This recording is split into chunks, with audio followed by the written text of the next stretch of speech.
Bueno, en esta diapositiva vamos a ver síndrome de disociación sensitiva, síndromes por dolor y síndrome de Guillain-Barré. Por disociación sensitiva, los que vamos a estudiar son tres: la disociación siringomiélica, la tabética y la periférica. La disociación periférica es por lesión en los nervios periféricos, no en los haces del sistema nervioso central. Mientras que las otras dos sí están afectados, los haces principalmente, el de Goli-Burdach y el espirotalámico lateral. En la siringomiélica, los pacientes tienen abolida la sensibilidad térmica y dolorosa, la termoalgesia, que corre por el haz espinotalámico lateral, pero conservan la sensibilidad profunda, que corre por el cordón posterior, los haces de Goli-Burdach. La siringomielia es una enfermedad neurológica rara en la que aparecen cavidades, sobre todo a nivel de la médula cervical. Es similar a un quiste, a un aneurisma, que que les van a lesionar los cordones laterales y por eso se pierde la termoalgesia.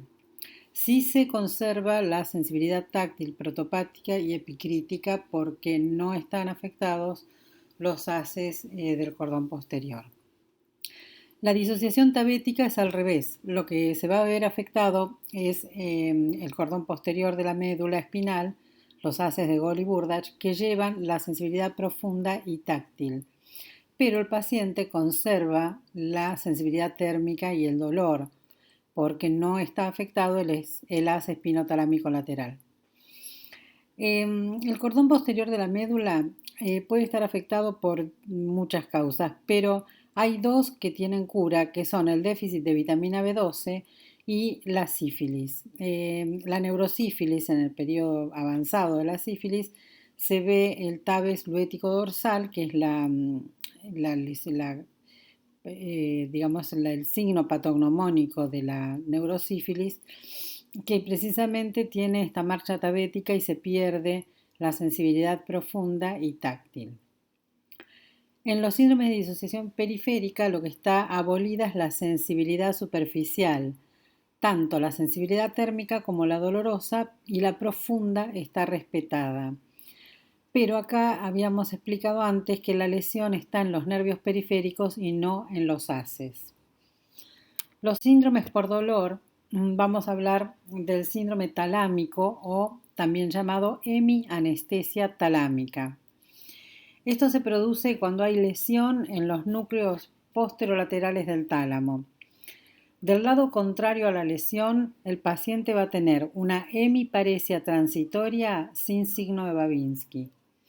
Y también puede tener movimientos coreicos o atetósicos y una hemiparesia global que va a incluir las mucosas con un dolor talámico muy intenso. Recuerden que salvo la vía sensorial olfatoria, todas las vías sensoriales y sensitivas, todas hacen escala en el tálamo. Este dolor talámico puede tener exacerbaciones paroxísticas en la cara, en los miembros y los miembros que están hemianestesiados también.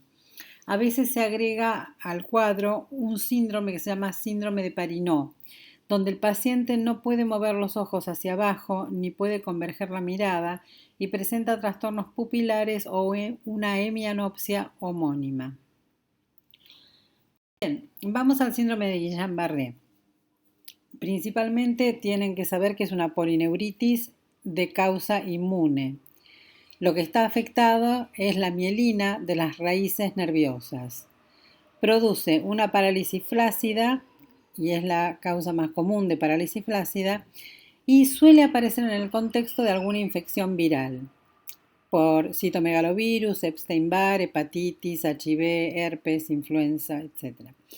También puede ser por una infección bacteriana, por ejemplo, Campylobacter jejuni, Haemophilus influenza, Escherichia coli, Mycoplasma pneumoniae, y hay algunos casos que han aparecido secundarios a vacunas o a cirugías o a traumas o trasplantes, siempre vinculados con los gérmenes, por supuesto. Dentro de lo que son los fármacos, la isotretinoína puede producirlo y hay casos asociados a lupus, linfomas y sarcoidosis.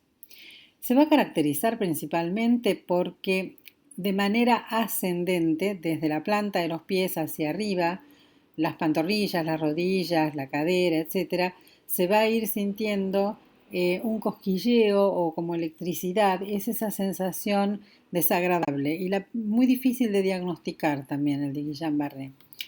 En la clínica vamos a ver esta debilidad muscular que empieza por miembros inferiores, que puede cursar con arreflexia o con hiperreflexia. Estas parestesias son las clásicas y típicas de Guillain-Barré. Es una sensación de hormigueo o de electricidad que va a ir subiendo por las piernas.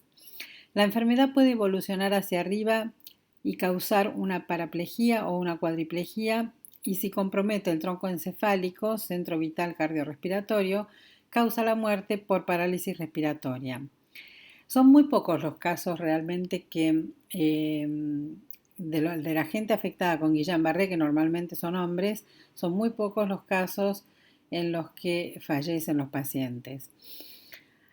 Ahora, solo un 15% va a tener debilidad en los músculos motores oculares, así que después vamos a ver que hay variantes de Guillain-Barré y una es la que cursa con debilidad de los músculos oculares. El 80% tiene parestesias. Puede ser que también presenten dolor en la espalda que irradia hacia las extremidades, y en los casos muy graves es muy grave el compromiso autonómico, y ahí vamos a encontrar un paciente taquicárdico o bradicárdico que haga un paro cardíaco súbito, que tenga hipotensión ortostática, retención urinaria, hipertensión, hilio, arritmias, muerte súbita. También puede cursar con síndromes de secreción inadecuada de ADH y con hiponatremia. El pico máximo de la patología aparece entre las primeras 2 y 4 semanas y después va desapareciendo lentamente y el paciente vuelve a estar totalmente normal en la mayoría de los casos. A veces puede ser que un 1% quede con unas secuelas, pero no es lo habitual. Hay muchas variantes en la enfermedad y aquí vamos a nombrar algunas, como por ejemplo la variante de Miller y Fisher, que es un Guillain-Barré que tiene afectados los músculos del ojo. El paciente también puede tener incoordinación y arreflexia. Otra variante, que es una variante grave, es la variante axonal. Se lesiona la melina y los axones, las dos cosas. Este va a tener recuperación más retardada y cura con secuelas. Y hay otras variantes que pueden tener solamente compromiso de lo autonómico o solo las parestesias, pero ya son más raras. El diagnóstico diferencial se hace con cualquier polineuropatía periférica. Recuerden que esta es una polineuropatía de causa inmune, con mielopatías agudas, con miastenia gravis, con botulismo, con síndromes miasteniformes como el de Eaton-Lambert, por ejemplo, con miopatías inflamatorias y principalmente con la polineuropatía desmielinizante inflamatoria crónica, que es un cuadro muy similar o prácticamente idéntico, pero luego de 8 semanas el paciente no se cura. La enfermedad es autoinmune y es tratada con corticoides y con inmunosupresores. La clínica va a ser igual a la del Guillain-Barré. La diferencia es que Guillain-Barré a las 8 semanas el paciente ya está curado. Con la polineuropatía desmielinizante inflamatoria crónica, precisamente por ser crónica, el paciente va a requerir un tratamiento de por vida. ¿Cómo vamos a diagnosticarlo? Hay 3 métodos de diagnóstico y los 3 los tienen que saber. Uno es la punción lumbar. Después de la primera semana, en el líquido cefalorraquídeo vamos a encontrar lo que se llama disociación albúmino-citológica. Hay niveles muy altos de proteína, principalmente la albúmina, con celularidad normal. También vamos a pedir un electromiograma con velocidad de conducción nerviosa. El electromiograma permite detectar la polineuropatía con la desmielinización y discrimina los casos donde hay compromiso axonal, que son los más graves. Así que punción lumbar y electromiograma con velocidad de conducción nerviosa. Y también podemos pedir en laboratorio los anticuerpos contra los gangliósidos.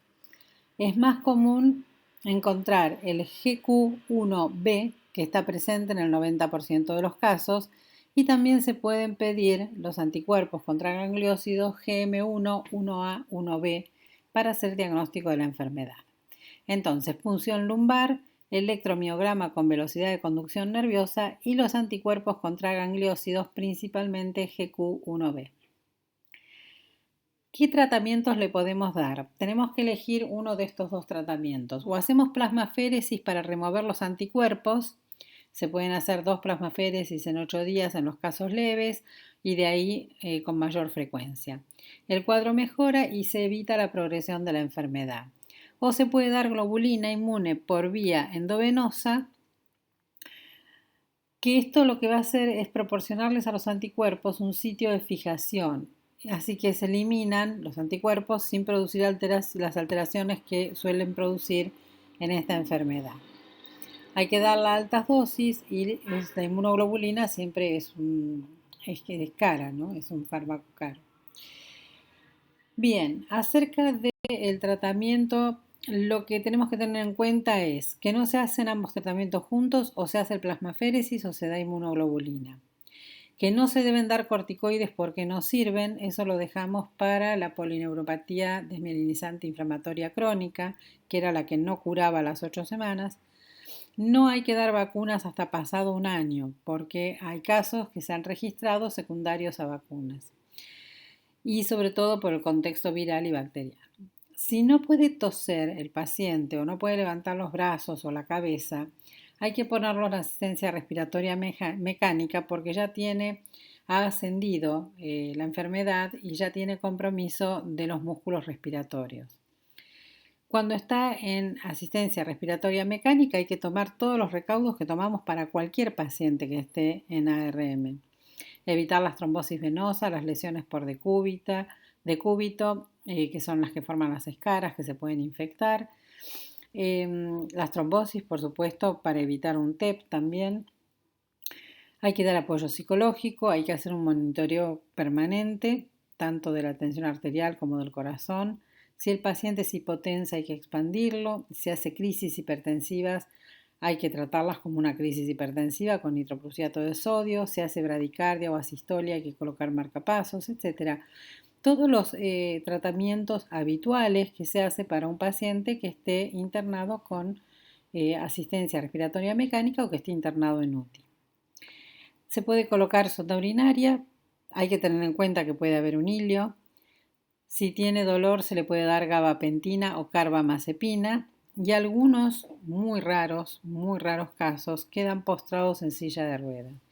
Un 5% muere y un 10% puede tener recaídas. En general se lo considera un síndrome común, sobre todo en primavera y por las virosis. Luego hay que hacer rehabilitación y kinesio por un año y la mayoría de los pacientes curan bien y sin secuelas. Solamente el 1% queda postrado, realmente postrado, cuando tienen la variante grave, que es la variante axonal, ya que no solo daña la mielina, sino también el axón. Bueno, y aquí terminamos con Guillain-Barré y los síndromes sensitivos. Muchas gracias.